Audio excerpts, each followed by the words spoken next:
following is a transcription of an audio cassette I discovered in my father's safe shortly after he died. The tape has been transcribed for you here in its entirety, for my own sake. Can you say that again? Which part? The date, Dad. The recorder wasn't close enough. I want to make sure we get everything. Why is it so important that you get every last detail anyway? Because that's what the doctor said, Dad. The more detail we get, the better he can help you. Oh, is that right? He's gonna help me, huh? How's he gonna do that exactly? Stuff some more magic pills down my pocket. Maybe sign me up for group therapy. Those are always loads of fun. No, I think he just wants to get a better understanding off. He can't help me. Nobody can. Better psychiatrists have tried and failed. You wouldn't believe me anyway. There's no point. Well, if nothing else, it would help us and the doc to make better decisions regarding you. Look, I promise that I will listen to everything you have to say. I promise I'll believe you, okay? Don't say that. You can't promise me something like that. It's a bullcrap statement, and you know it. All right, fine. Fair enough. I promise that I will try to believe. Okay, I'll try. Look, forget about the doctor, all right? I want to know what happened that night. Me. I want to know what you were doing in Norway. Why you can never get a damn good night's sleep. Just tell me, please. Fine. February 20, 1943. That's when it all went down. The Axis powers had been almost completely driven out of Africa, and the Soviets had effectively turned the tide of war in Eastern Europe. We had the Nazis on the run, for the time being at least. They were vulnerable, sure, but they still had every capability of rebounding and kicking our asses. As such, the U.S. was particularly interested in taking out any and all Axis weapons development programs. Weapons development programs, like their tanks or the atomic bomb. Or, exactly, the Allies specifically targeted their hard water factories to cripple their production of the atomic bomb. But there were other targets, so-called wonder weapon projects scattered all over German-occupied territories. Manufacturing depots, chemical weapons labs, bioweapons research centers, etc. That's what I was doing in Norway. Where in Norway did they send you? Northern Norway. Far off the mainland lay an island with a Nazi outpost on it. Very little was known about the place at the time regarding its exact purpose and mission. According to our spies in land and the Norwegian rebels, the locals referred to it simply as Fort Ond. They said it was a bad place, that the prisoners who were taken there were never seen again, that the waters bordering its shore were barren of all aquatic life and colder than even the most bone-chilling frostbite. Command didn't give a damn about any of that, though. Their only concern was two things. Why is this installation so far from the German homeland?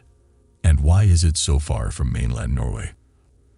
The conclusion they came to was that the Nazis had to be developing some sort of weapon there that they didn't want to risk infecting a lot of people with. So they thought it was a chemical weapons plant. No, they thought it was a bioweapons lab. Smallpox, anthrax, you know, that kind of stuff. We thought that's what they were doing there, but we didn't know for sure. That's where my unit came in and where Operation Maelstrom was greenlit. Maelstrom? I didn't pick the damn name. Anyways, they wanted to keep the operation as covert as possible. Minimal manpower. One squad of British SAS, one squad of Canadian commandos, and last but not least, one squad of Army Rangers, including yours truly. Was the purpose of the mission just to gather intel, or? Our first priority was the eradication of the fort's inhabitants and the seizure of any relevant intel. However, we were also prepared for it to turn into a sabotage mission at a moment's notice. Leadership felt pretty confident about the bioweapons theory and didn't want to take any chances with letting the stuff potentially get away. hence the limited manpower. The last thing we wanted was for the Krauts to get spooked by a large invasion force and flee with any samples. Dad, are you okay? Yeah, just give me a second.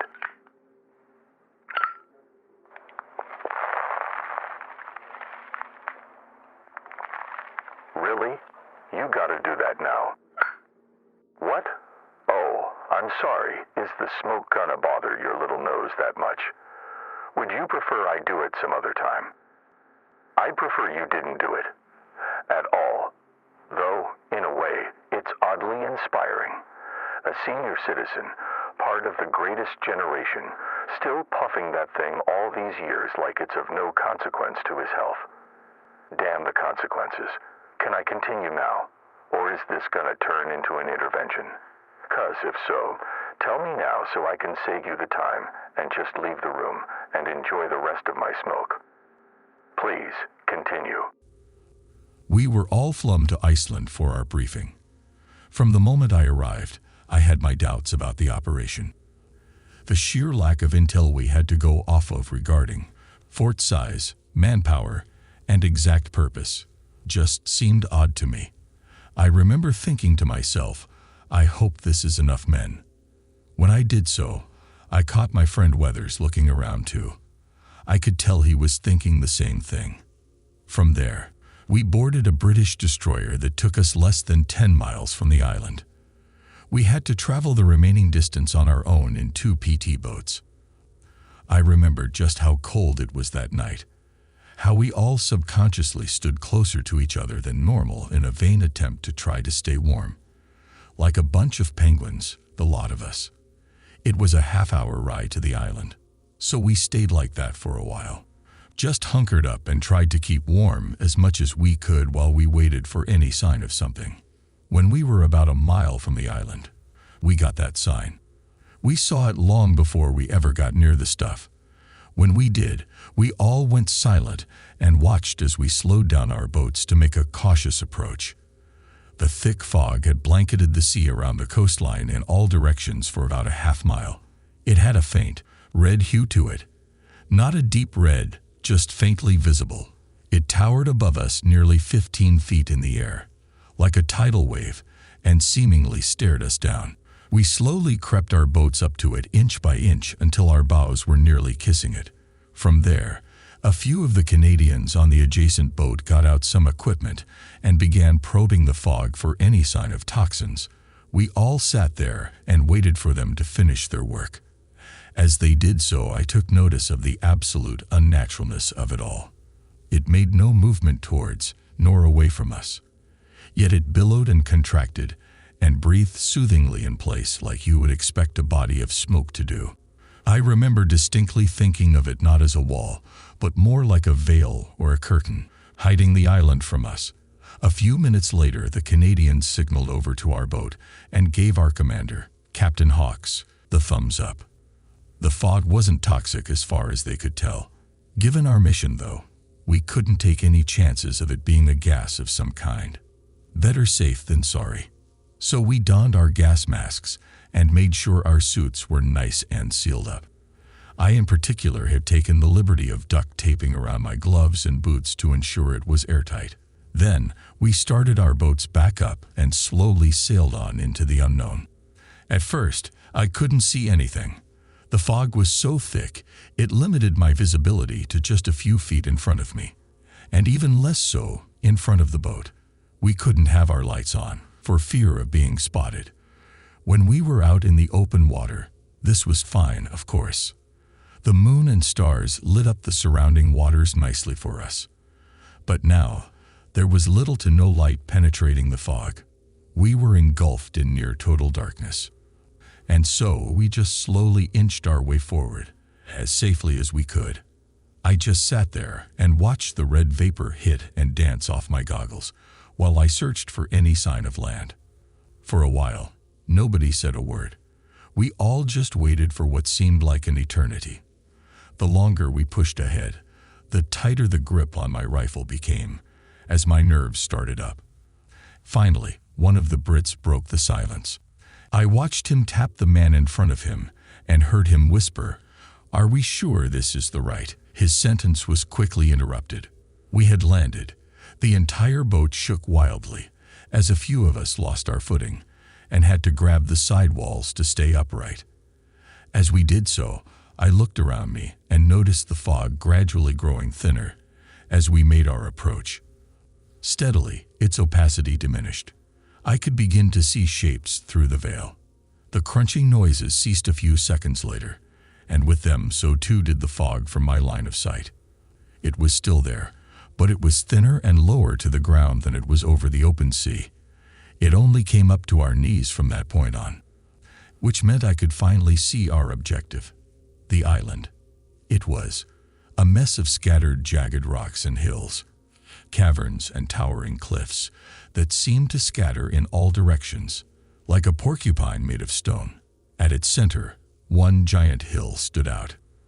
I followed it from the base to the peak with my eyes, and at its peak, there was a door. That was it. Not a trace of human life. No pathways, no trenches, no buildings of any kind.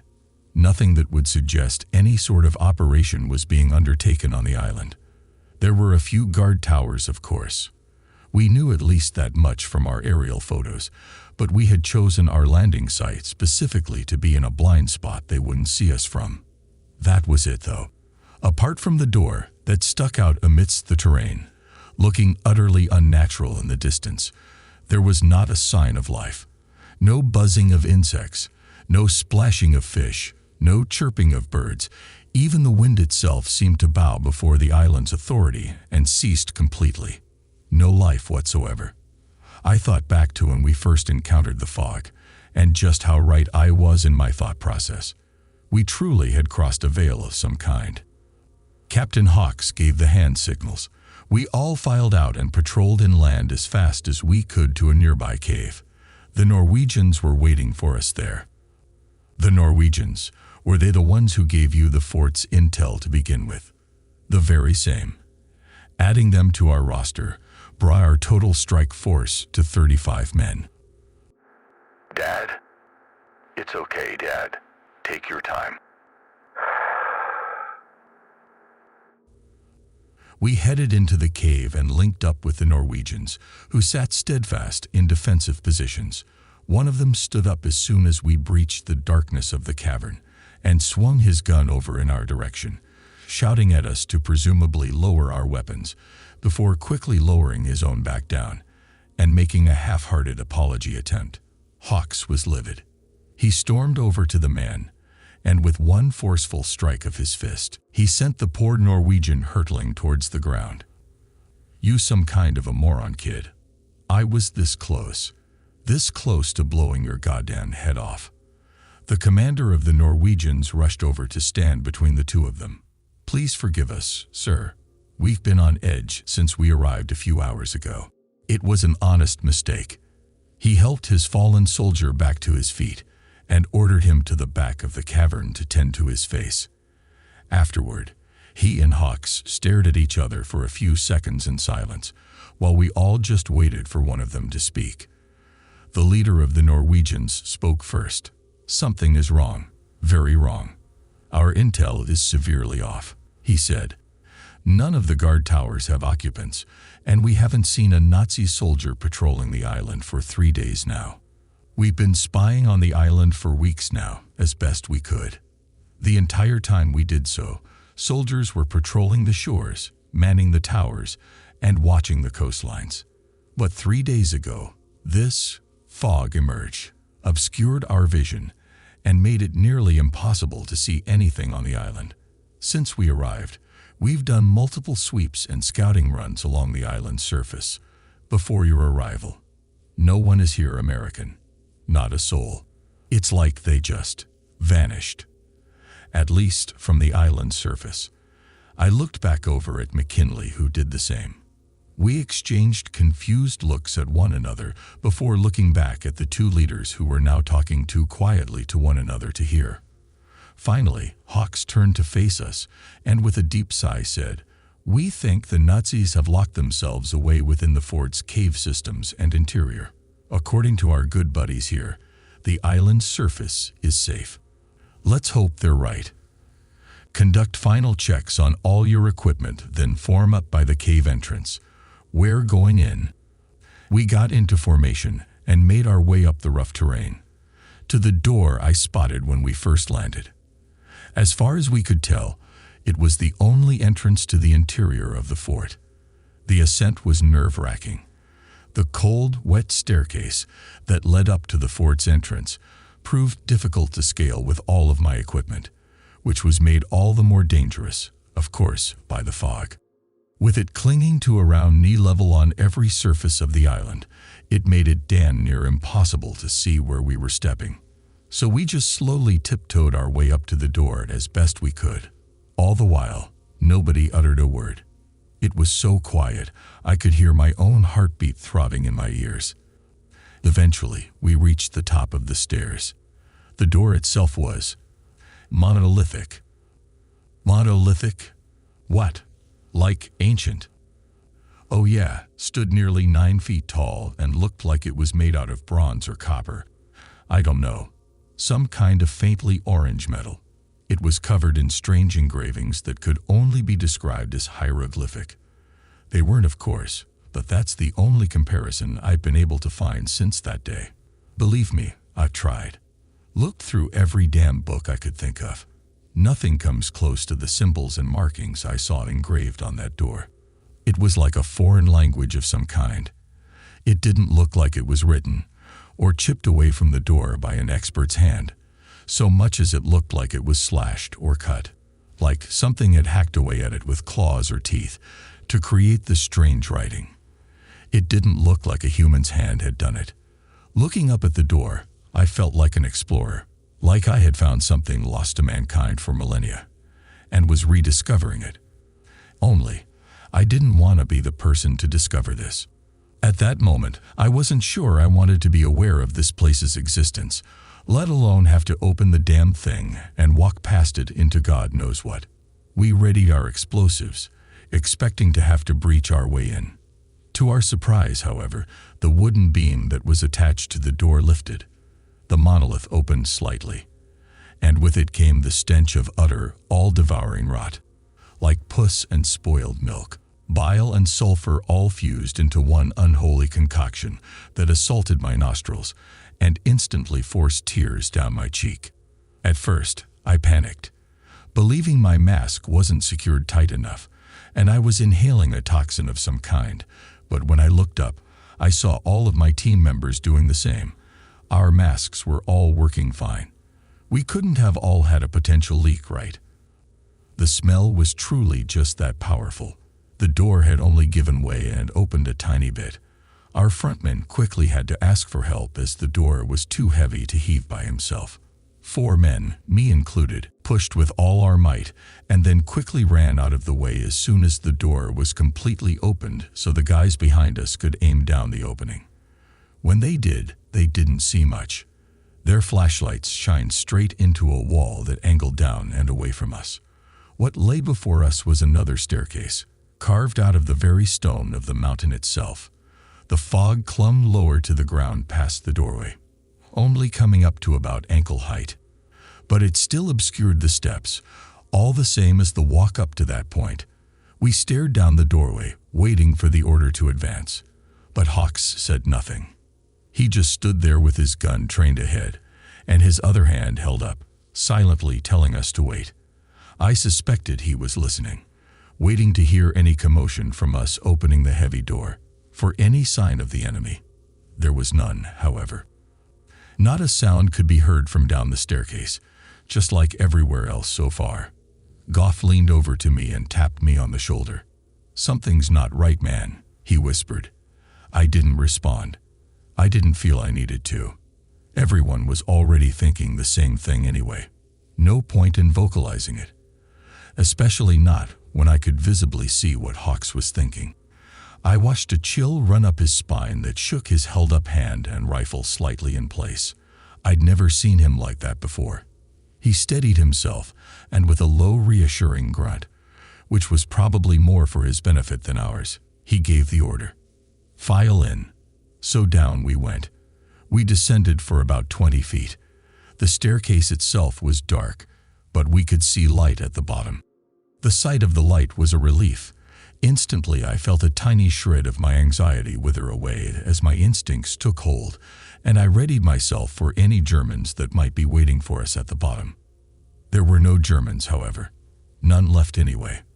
None. Alive. When I reached the bottom of the staircase, the scene laid out before me was like something you'd see at a crime scene. It was a big square room illuminated by a gas lantern in its center. The door directly ahead of us led to an opening in the floor with a ladder hooked to it, with two doorways on our left and right, like a plus sign or a cross. Various crates and workstation desks lay toppled over, and all faced the direction of the newly discovered staircase. Like sentry posts, they all faced towards the same point. Scattered throughout the room were the Nazis, half sunken into the fog and slightly obscured by it, draped over crates, leaning up against the walls, crumpled up like a soda can in the corner. There were at least a dozen of them. Their blood pooled beneath our feet, but I could hardly notice it through the tinted fog. I took a step forward, and that's when I heard the familiar jingling of empty bullet casings beneath my feet. Subsequently, bullet holes could be seen in nearly every square inch of the wall in front of us. Jesus Christ! Weathers shouted as he entered the room behind me, prompting Hawks to hold up his hand again, signaling for him to shut up. Whoever did this might still be here. Stay frosty, he muttered sternly to us. Fan out, check the rooms on our flanks. He commanded via hand signals. Half our men went to the room on the right, while the remaining went left. I, along with 3 others, stood guard in the lit room and kept our guns trained on the ladder ahead of us.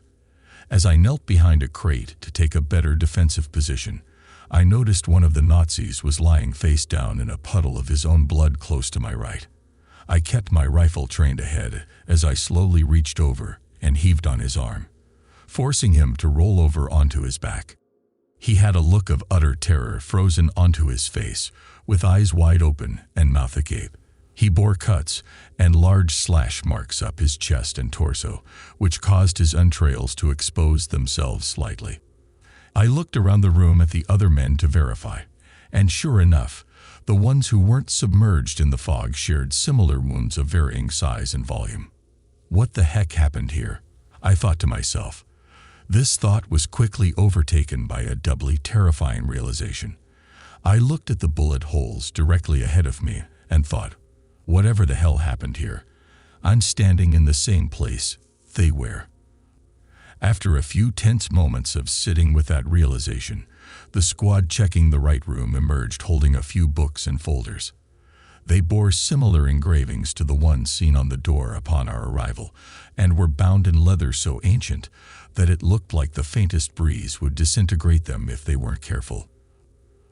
They showed it to Hawks, who took one of the books and began sifting through its pages. At first, he scanned the pages carefully and thoroughly, but he quickly thereafter began to shuffle through them frantically and impatiently before reaching back and shoving it into his pack. Right about that time, the squad from the left room emerged. A British soldier approached and said, "Just more dead crots, sir. There's something. We found cages, big enough to fit a human in.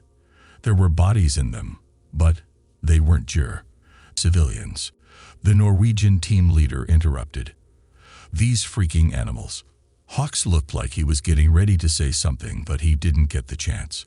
All conversations and thoughts were stopped when the sound of screaming could be heard down the ladder. With one uniform motion, all remaining men turned their guns to face the same direction as I already was. We waited for what felt like an eternity. For a head to come bobbing up the opening in the floor, for the sound of footsteps, for any sign of the enemy. Nothing came. After about a minute or so, Hawks gave the order. We were going down there. I don't want to do this anymore. Dad, please. You can do it. Just take a second, okay? The smell, Patrick. What about it?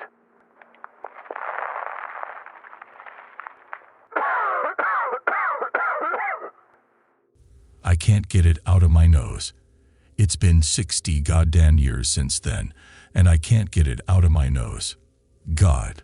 By the time we had reached the bottom, Goff had already vomited from it. I had to cover him while he did it. Good thing I hadn't eaten anything before the briefing, or else I would have too.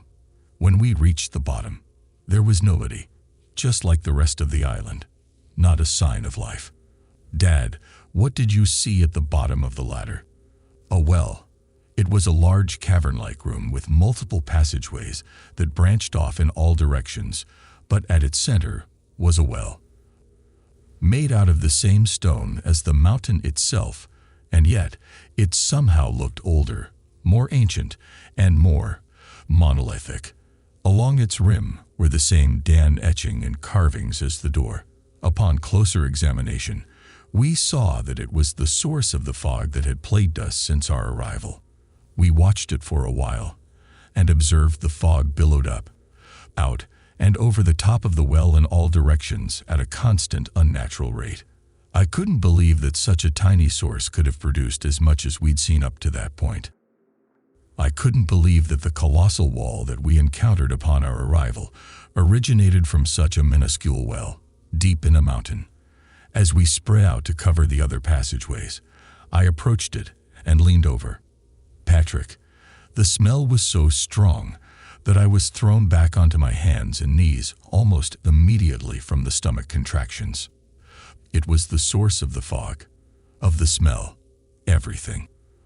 What was in the well? Blood. The whole freaking thing was filled with blood. More blood than I'd ever seen in my life. More than the room upstairs. More than any other mission I'd ever been on. And it was fresh. It boiled gently and seemed to move on its own, as though it were alive and aware of our presence in the room. And when I gazed upon it, the attack on my nose and stomach seemed like one of calculation, as though a cobra had spat in my face for daring to get too close. I wasn't allowed even a second to recover from the stench, however. At that exact moment, we heard more screams, seemingly from every passageway in the cavern, emitted what I can only describe as wails of anguish.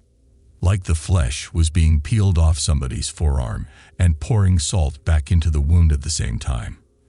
They pierced all of our ears like razor blades and made me wince so hard I almost forgot about my stomach pain.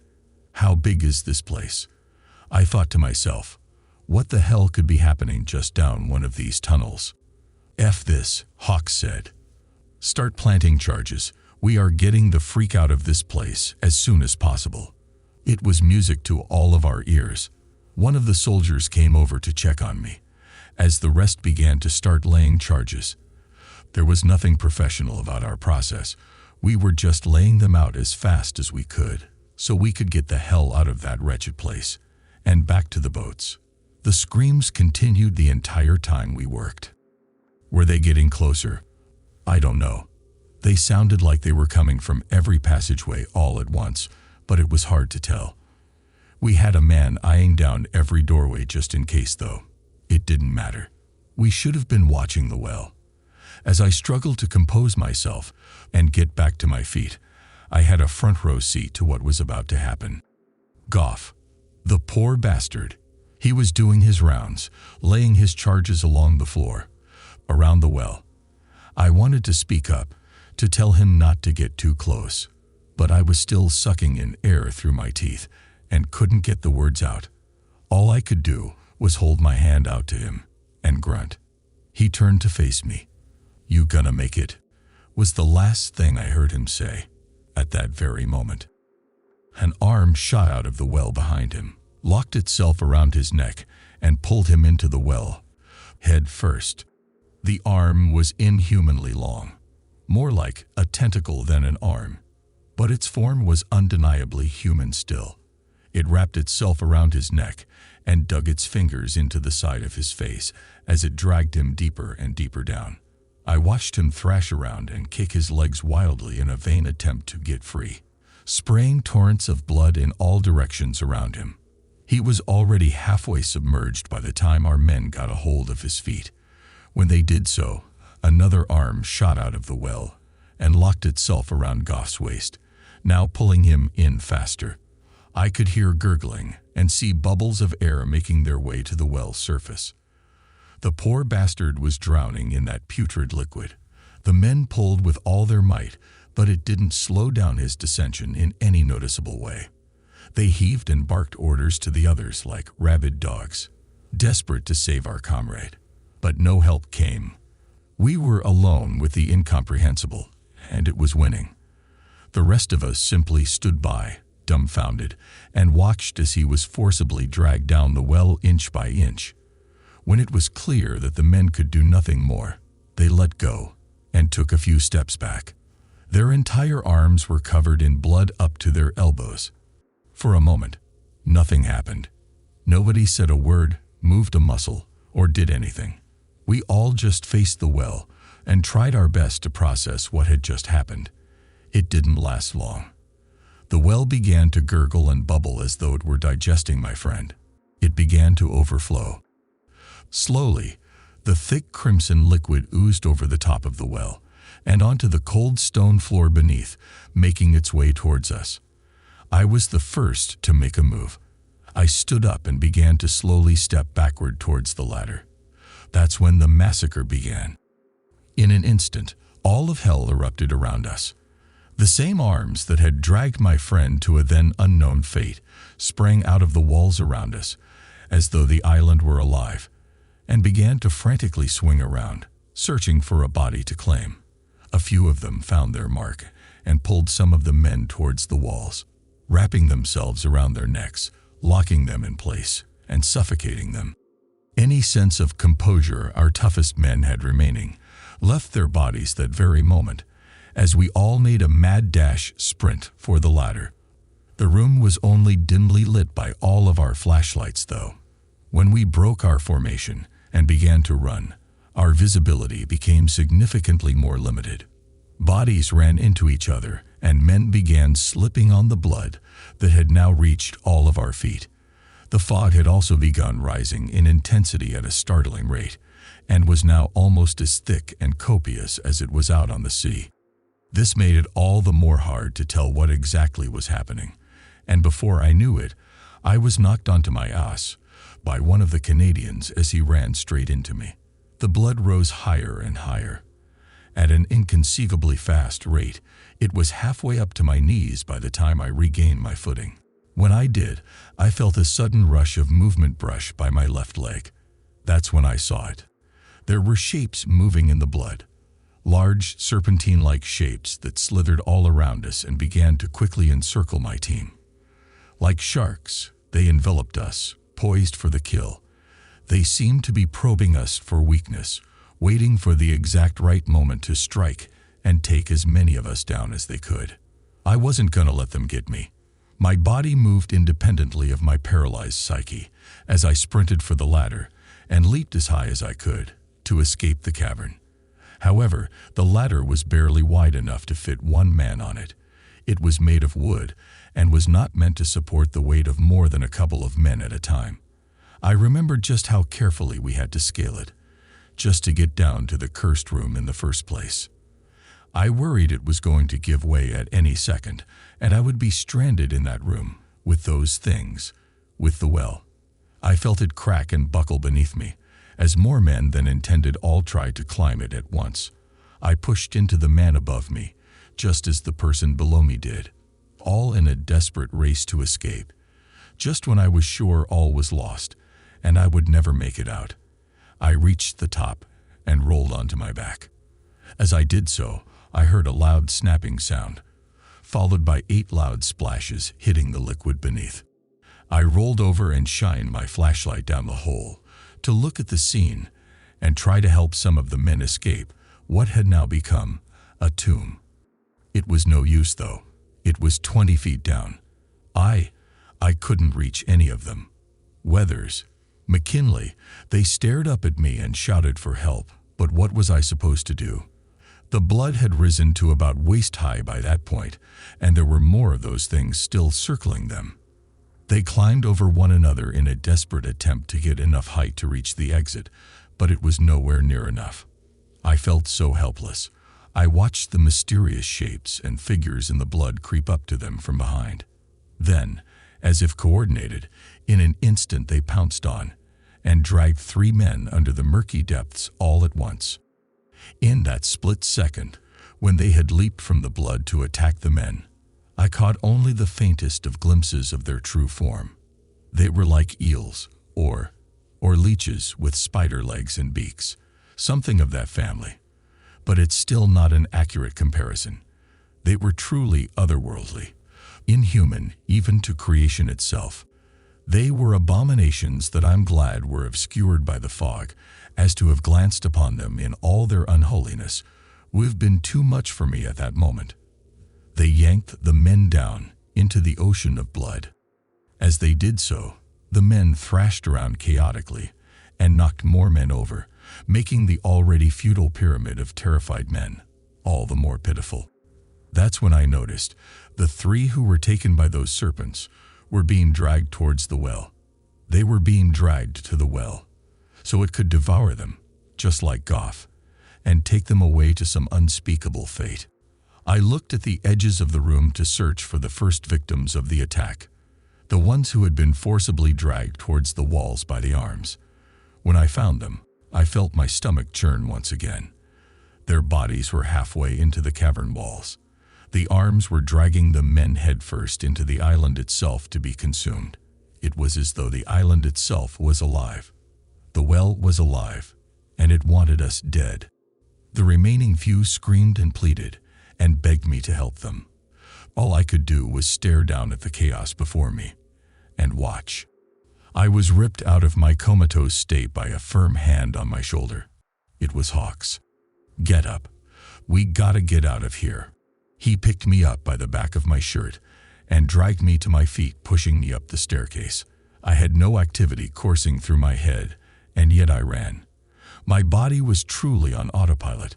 I couldn't think of anything other than the men we were leaving behind, and the look I saw on their faces as they screamed at me for help. The fog had now completely engulfed the inside of the fort, and I struggled to maintain my footing as I ran as fast as I could through the first chamber and up the staircase. As we exited the main door, I was stopped dead in my tracks. I heard gunshots behind me. By God, they were still alive. They were still fighting to get out, and I was abandoning them. Hawks once again yanked the back of my shirt forward as he walked past me. "There's nothing we can do for them. We have to get to the boats. Now." And with that, he ran off ahead of me through the red smoke. Every fiber of my being compelled me to go back, but my body refused to obey. I just stood there trembling, white-knuckle grasping my rifle as I struggled to make a choice. After a few agonizing seconds of contemplation, I followed after Hawks and made my way to the boats, to freedom. As we sped away from the island at top speed, I was able to slowly creep back to the real world mentally, and finally take note of my surroundings. It was me, Hawks, and 3 other British troops. Only 5 men had made it out. None of us said a word. We all just kept to ourselves and stared off into space, doing our best to process what had happened to us. I looked back at Fort Ond one last time, before it disappeared over the horizon. The fog had grown larger now, redder, hungrier. When we got back to the destroyer, we told command everything that we saw and what had happened. They didn't believe a word of it. I can't really say I blame them. We must have sounded insane to them. Showing up missing 30 men, covered head to toe in blood, rambling about a mysterious well, our friends being dragged away to an unknown fate by strange creatures, ancient bronze doors, and slaughtered Nazi soldiers. They told us that we had most likely been exposed to a nerve agent, that the base was being classified as a possible chemical weapons lab, and that when we inhaled the fog, maybe we were subjected to it and its hallucinogenic properties. But we were sealed up head to toe. We stood up for ourselves as best as we could.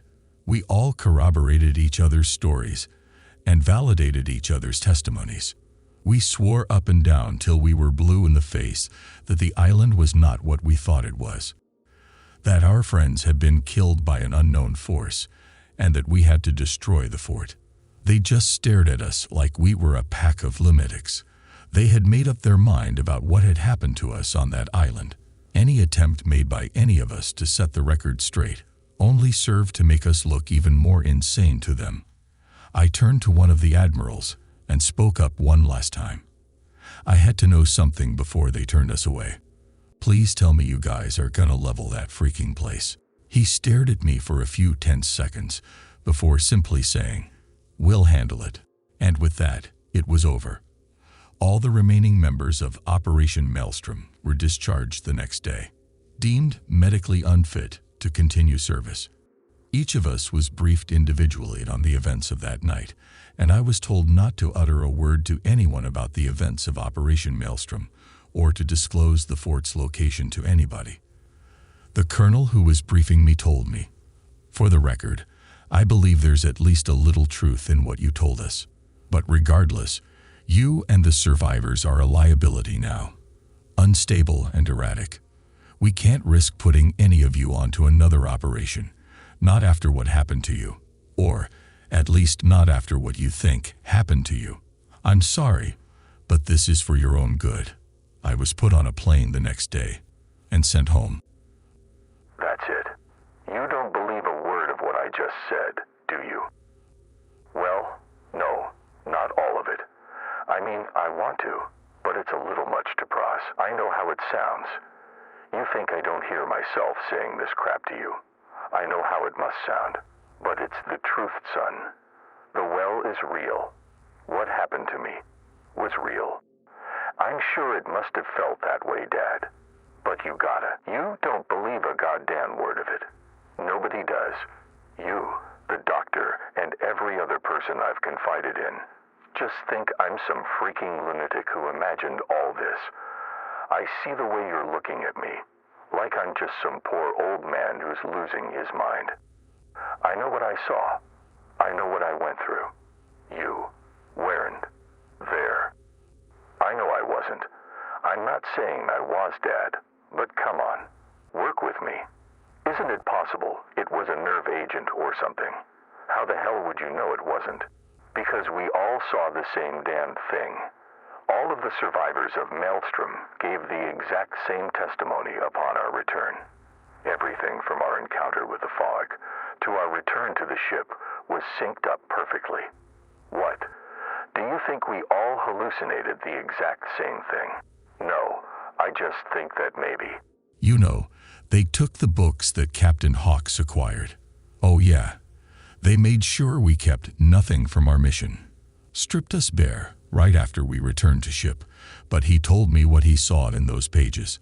More of those strange symbols, those hieroglyphics of unknown origin. The mention of a Torzer Hall, some kind of freaking portal to hell, or somewhere worse, or God knows where. You want to know why I can't sleep at night, Patrick? The real reason. It's because I know it's still there. We'll handle it. Yeah, like hell they did.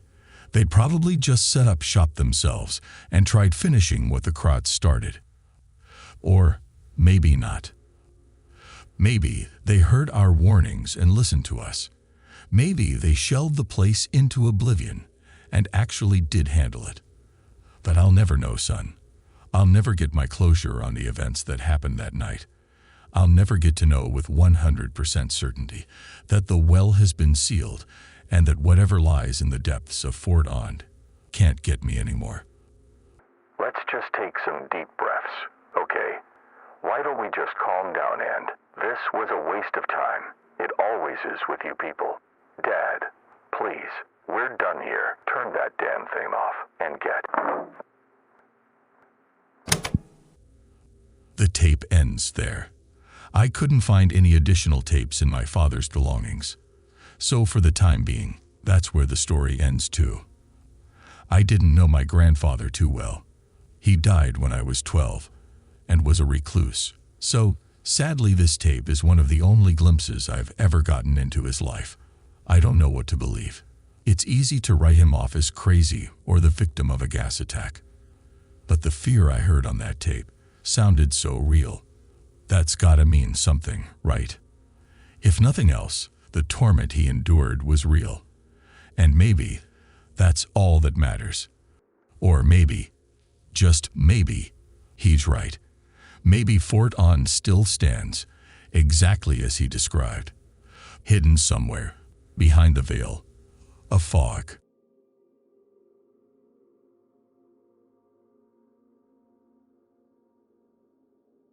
My father stopped hunting suddenly when I was a kid.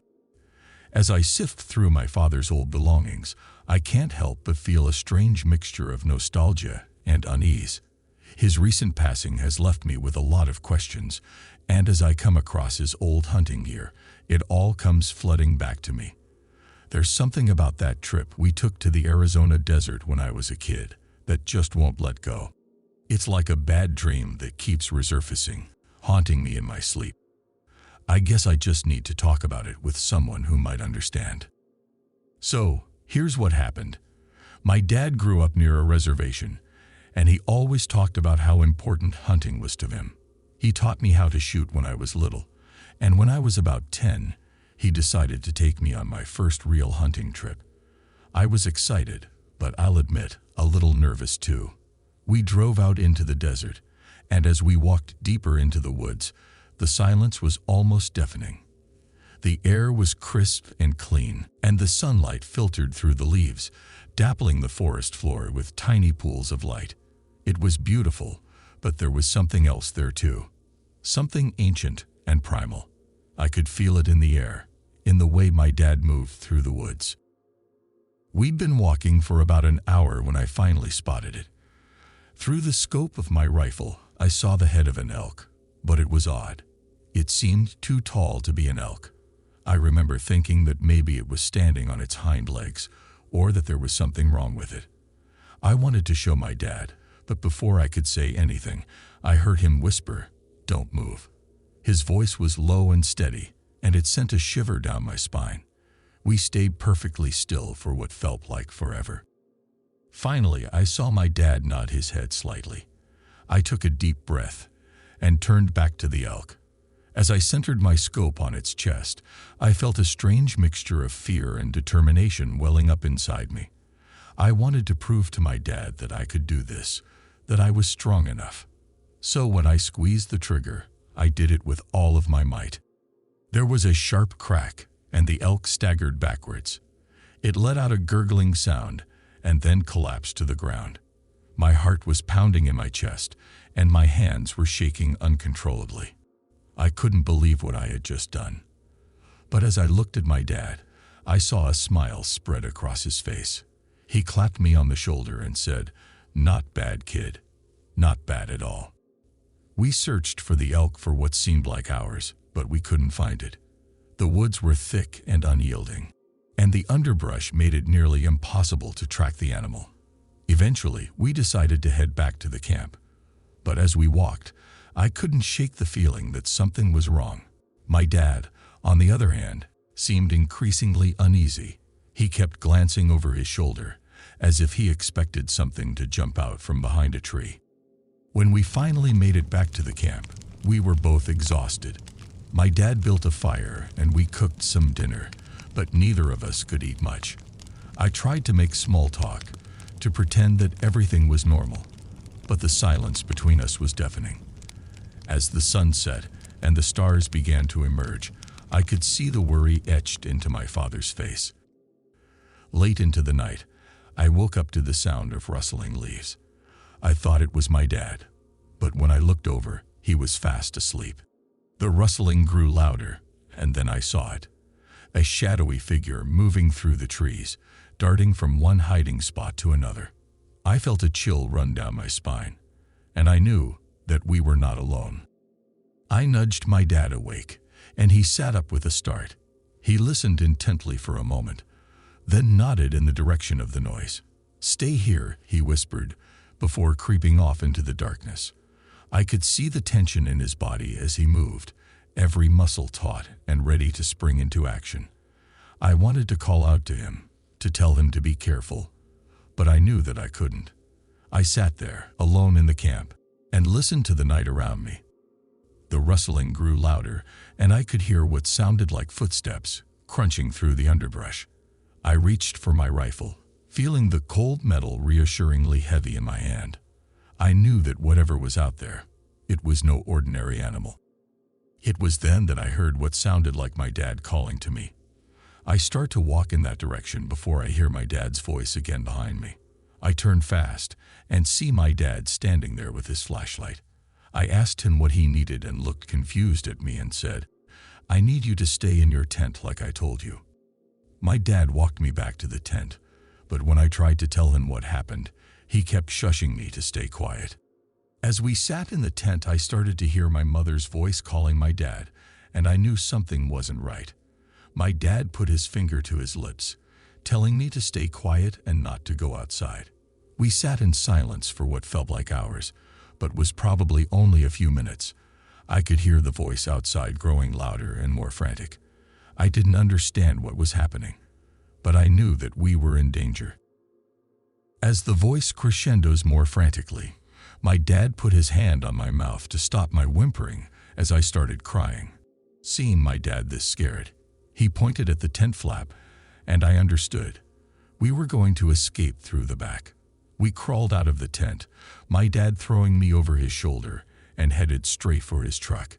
He entered in the driver's door, throwing me into the passenger's seat. We left that night, leaving everything behind. I didn't know what was going on, but I knew that I never wanted to go back to that camp. As we drove through the night, my dad kept glancing in the rearview mirror, making sure we weren't being followed. He was silent for the rest of the drive, his jaw clenched tight. I could tell that whatever had happened out there, it had changed him. When we finally reached our home, he helped me out of the car and into the house, but he didn't come in. Instead, he went back to the car and sat there, staring at nothing for what seemed like hours. As the days went by, he became more and more distant, spending most of his time locked away in his study, refusing to talk about what had happened. I tried to be understanding, but I couldn't help but feel like I was losing him. School resumed, and I tried to focus on my studies, but I couldn't shake the feeling that something was terribly wrong. Every time I closed my eyes, I saw those shadowy figures darting through the trees, their eyes glowing in the darkness. I would wake up in the middle of the night, convinced that I could hear whispering outside my bedroom door. Eventually, though, school took over my life, and I soon forgot about the incident. I think that made my father feel better, not having to explain anything to me. Time passed. I graduated from high school and went off to college. My father and I didn't talk as much as we used to, but we were still close. I'd visit him during the holidays, and we'd share stories about our lives. But he never once mentioned what had happened that night in the camp. I sometimes wondered if I had imagined it all, if the whole thing had been some sort of nightmare. But then I'd remember the look in my father's eyes, the way he'd become a different person after that night. My father passed away last month, and I'm just now getting into his things at his home. When I saw the dusty camping/hunting equipment, the fear dropped into my stomach. That night came blasting into my memory, and I felt the primal fear that I felt that night.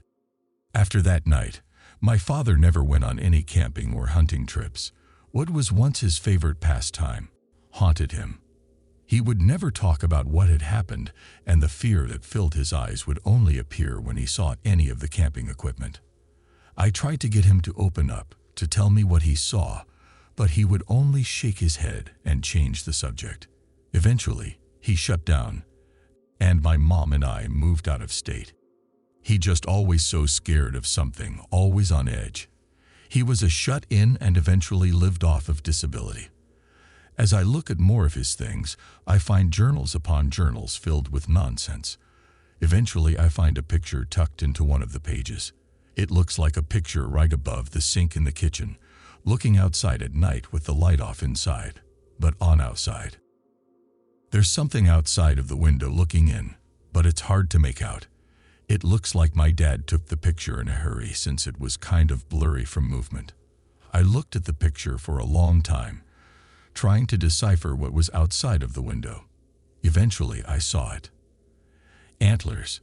It looked like the outline of the head of an elk, just like the one I saw hunting. My heart skipped a beat. My father must have seen it too. Maybe it was the same thing that had been following him. I shuddered at the thought. Suddenly, a crash is heard in the living room. Making my way down, I yell, "Hello." The sound stops abruptly, and it's quiet for a few seconds before hearing, "Son," my dad's voice says. What the F was going on? "Dad," I freeze in place on the stairs and listen closely. "Son, come give your dad a hug down here," it said, still sounding like my dad, but mispronouncing some words. My dad was from Arizona, so he had a typical American accent and never pronounced words like that. Chills ran down the back of my neck hearing it. Whatever it was, must have got impatient and heard. "Honey, give Sewer Morm a hug, will you?" Jesus Christ. Now it sounded like my mom.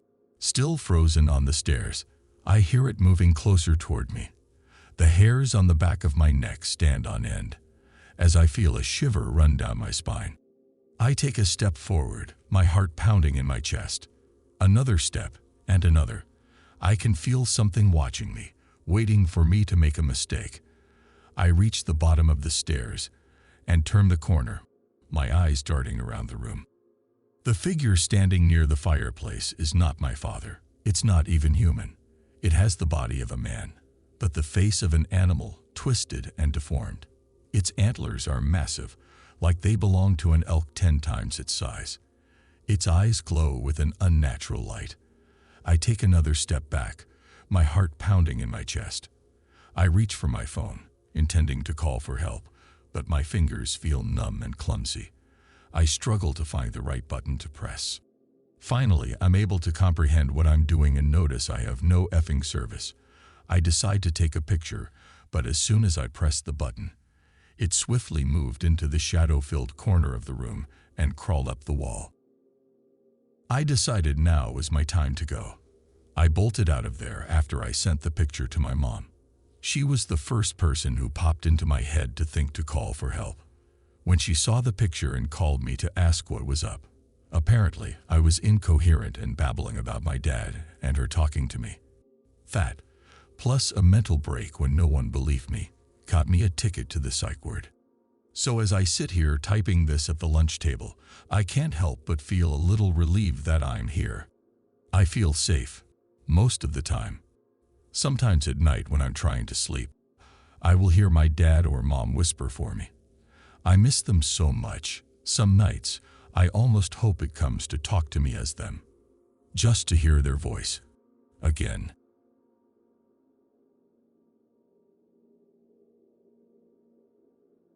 March 15th, 2024, Rome, Italy, Entry 1. As an archaeologist, I've seen my fair share of ancient texts. Still, I knew this was different when my fingers brushed against the wooden-covered manuscript. Once gold in color, the faded script whispered of a bygone era when the world was young and mysteries lurked around every corner. The manuscript, I soon learned, belonged to Valerius, a fallen nobleman who had once walked the halls of Rome as a beloved son, but now resided in the catacombs beneath them, his life forever changed by a creature known only as Rex Mortem. As I read further, Valerius's words painted a vivid picture of the horrors he had faced in the catacombs, the treasures he had found, and the lost allies. His words seemed to echo through the tunnels, and I couldn't help but feel a shiver down my spine. Something was haunting about his tale, as if the memories of his past were reaching out from the pages, trying to warn me of the dangers ahead. I have translated the text into easy-to-understand English. Here is the translated manuscript. The commoners and priests whispered the creature's name, Rex Mortem, fearfully. It was said to be a guardian of the dead, protecting the souls of the departed from those who dared to disturb their eternal rest. But to me, it was nothing more than a tool of fate, a creature that had changed my life forever. My name is Valerius Florus Decius, and only 5 years ago, I was brushing shoulders with senators and emperors alike. I held a high position on the emperor's council until I let my addictions get the best of me. Gambling was my obsession, and I let it take my life from me. I had lost all of my money and owed a lot of influential people a lot of money. As a result, my family banished me, stripping me of all titles and property. I now live amongst the same people I once held in contempt. I turned to grave rotting about 3 years ago, when I realized that manual labor is not in my bones. It's the easiest and quickest way to make money. The catacombs beneath the city are filled with treasures of the long dead and forgotten. The nobles and wealthy families used to bury their valuables with their loved ones, thinking that it would protect them in the afterlife. But the truth is that they only attracted unwary treasure hunters like me. I had done more jobs than I could count grave rotting. I've heard every myth and legend about the perils of the job. The monsters who lurk in the shadows unseen, waiting for some poor robber to devour. I knew they weren't real. They were for the uneducated to scare them out of robbing the precious jewels from noble families. I'm writing this manuscript to tell my story before it finally gets me. To warn any other grave robbers about falling into the arrogant disbelief that these things do not exist. They do, and this is my story. One day, I was hired to loot the tomb of a noble family. The tomb was not lavishly decorated like some of the others I'd been in, and I could tell it would be an easy target since there were never any guards at it, leaving it wide open. I had brought with me 2 men, all of them trusted and experienced. We hadn't bothered to make a plan since this seemed so easy, so we headed into the crypt. The air was thick with the smell of death and decay. The light from our torches flickered weakly against the walls, casting eerie shadows. We made our way through the maze of crypts, each more decrepit than the last. After what seemed like an eternity, we finally found the sarcophagus we sought. The stone was carved with intricate designs and held a large emerald at its center. The men I had brought began to pry open the coffin, their muscles straining under the weight. As they worked, I took out my tools and started to search the area around the coffin, looking for any other valuables that might be hidden. It was then that I heard a low growl coming from the shadows. I froze, my heart pounding in my chest. It sounded like the lions I had seen as a boy. This lion had to be at least twice the size of any of those, though. The 2 men freeze in fear at the sound of this. Rex mortem, one of the men says. By the gods, it has to be. The other man said with a shaky voice. The first man stood for a second before sprinting out into the maze of the catacombs. I could hear his screams that turned from fear to absolute fright. And suddenly, a roar echoed through the labyrinth, followed by a gargled scream. Something had devoured him. I stood frozen in fear, unable to move as the second man slowly backed away from the coffin. His eyes were wide with fear, and I could feel my heart racing. There was a sudden silence as we looked at each other, keeping our senses heightened. What is that beast? A lion, I ask. A what? It's Rex Mortem, the guardian of the dead. It guards the tombs of families loyal to him in life, he whispered. No, it has to be some kind of animal. Then, how is it so quiet? How does it stay alive down here? If it were an animal, it would need food and fresh water, which are not here. It survives from the greed of people like us, so it waits for however long it takes for someone greedy enough to steal from the dead, he said sternly. My mind was racing. I had never encountered anything like this beast. How do we stop it? I ask. He looks defeated and down at his feet. We don't. Once it has our scent, it'll stalk you, until you either lose your way down here and die of hunger or thirst, or it gets to you first and devours you. The only thing we can do is slow it down by keeping the light all around us. Light holds it at bay, since it can only travel in the darkness. So as long as we keep the light around us, we should be good. Okay, we will find our way out of here. We will make sure we use both of our torches to keep light in front and back of us at all times, and we will find a way out, I promise, I say reassuringly. He hesitantly agreed as he had no choice but to give himself to the creature. We moved forward, and every time we turned a corner, I expected the beast to spring out at us. but it didn't. It seemed content to follow us from a distance, waiting for an opportunity to strike. That messed with me the most. This thing could be right in front or behind us, just watching our every move. I was starting to feel a breeze, which told me we were close to an exit. I picked up my pace out of urgency until I heard the man behind me trip and fell onto his front side. I turned around and saw the torch before him, swiftly fading as the sand it fell on was extinguishing it. As his face slowly faded into the shadows behind me, I heard the growl again, followed by the sound of the man being dragged further into the shadows as he screamed desperately, begging me to help, but I stood frozen in fear. I could hear its teeth gnawing on his flesh and basking in his kill as he roared. Suddenly, the sound stopped, and it was deafeningly silent. I didn't hear him walk away, so I could only assume that he was standing there in the shadows again, watching me silently.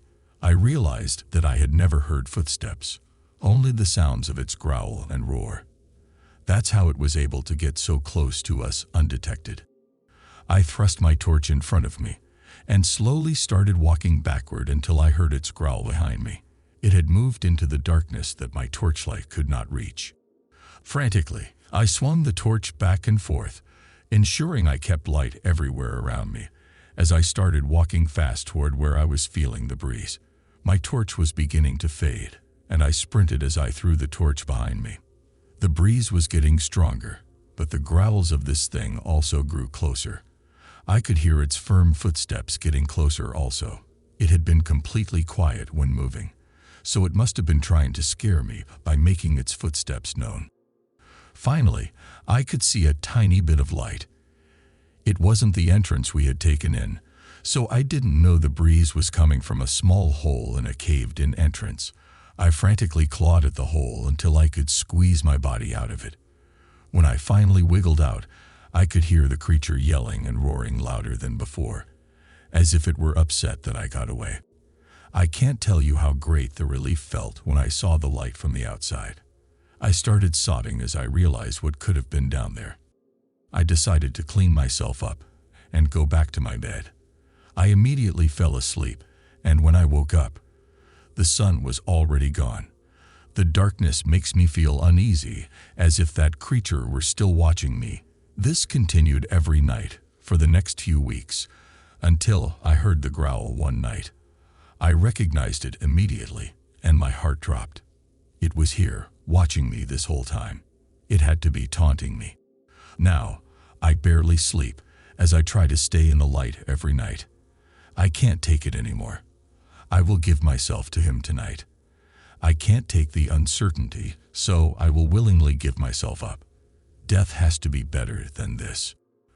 I apologize if the wording is a little wonky, as my translating skills are not the best. So that's Valerius, the grave-robbing folk storyteller. I have to admit that the creativity of this story is vastly better than anything I've read from that period. Grave robbing disgusted me, and I hated it, when people called us archaeologists that name. There is a stark difference between us, and I hold disdain for anyone making the comparison. Last week we were able to confirm that at least the catacombs that were mentioned do exist, and it does house a noble family. We hope to find the catacomb that Valerius experienced this in, and if we are correct, we will be able to excavate the graves of a noble family. The amount of artifacts that will be there is making me giddy with excitement. Tomorrow, we begin breaking ground and excavations. 16th of March, 2024, Rome, Italy, Entry 2. There are more artifacts in that tomb than I could have ever imagined. It's amazing how no one has discovered this after all these millennia. We found jewelry. Some scrolls were still somewhat intact, and what we would call gravestones were still in excellent condition. I have been in contact with the Italian government for hours. We will ship 2 tons of artifacts at the end of the weekend to be examined and authenticated. This discovery might just put me in textbooks. 17th of March, Rome, Italy, Entry 3. I didn't get a lick of sleep last night, but it wasn't from exhaustion. I think I read Valerius' letter too many times, because I couldn't shake the feeling that I was being watched from the shadows. I had terrible dreams when I was actually able to sleep, but they would wake me up in a cold sweat. I was able to make a few phone calls in between naps from catching up on sleep. Tomorrow, we are sending the shipment to the Italian government, and hopefully, they will let us keep the scrolls for examination. I'm unsure if it's just the jet lag or if I'm still shaken from the dreams, but I can't focus. I wish I hadn't read that damn letter again. Laying in bed, I still can't shake the feeling of being watched.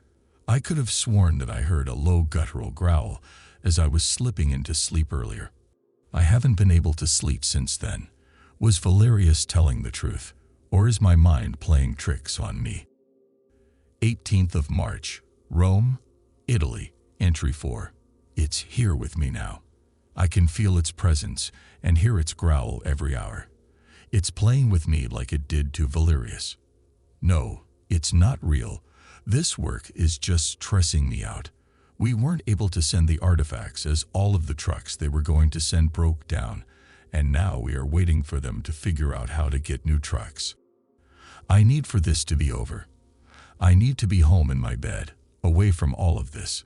It just growled again. 19th of March, Rome, Italy, entry 5. I can't take it. I'm not getting any sleep, and now the Italian government is making us pay for the new trucks. What makes them think my team can afford that? I had to dip into my personal savings, but we are doing it. The trucks will arrive tomorrow, and I will be on a plane home. This damn thing is watching me. I can't deny it anymore. I think I saw it earlier when I first laid down as it slipped back into the shadows, like I had caught a kid doing something it shouldn't. From the small amount I saw, it was huge and had thick jet black fur like a black bear, but much bigger. I don't know how it stays in the shadows with its size or so quiet, only letting you hear what it wants you to. 20th of March, London, England, entry 6. What a nightmare that was. Now that I'm away, reading that last entry made me laugh for a second. Then I laid down in my bed and couldn't bring myself to turn off the light. The dread was there still, and it was still watching me in my own damn bedroom. There's no doubt about it anymore. It followed me home just like Valerius. But why me? Did this creature really hold me to the same regard as that villainous grave robber? My work was different. It was about the history, not money or fame or recognition. I have no choice but to accept my fate. Tonight, I shall walk into the shadows for the last time. I can't take this anticipation, waiting for it to strike. So this is my last entry on this earth. I have to post this somewhere to tell my story. I don't expect anyone to believe this, but here it is. It can sense my resolve. I feel it. Its growl is growing louder, in anticipation. Norman Fletcher.